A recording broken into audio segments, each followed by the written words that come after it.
Hey guys, Huss here from Aussie 4x4 Accessories.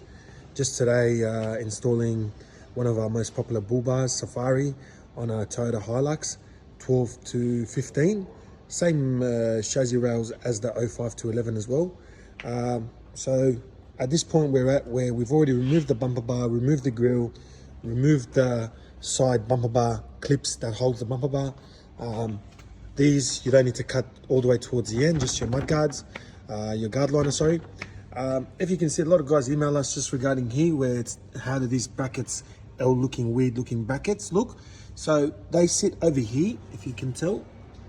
You can see over here. They sit inside there. Use this kind of thread, which is it's the finer thread compared to these threads. They sit on the side as well. Okay. So this is the cradle, winch cradle. Our winch cradles are airbag compatible, winch compatible. The winch sits here at the front of the bull bar.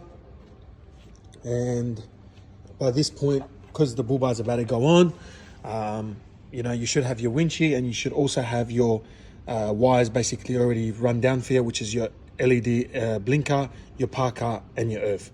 So these three wires must be sent down all the way down. Now the next step will be to put the bull bar on. So we'll be putting the bull bar on the next video. Have a look at it there. Okay, so this is part one. Thank you.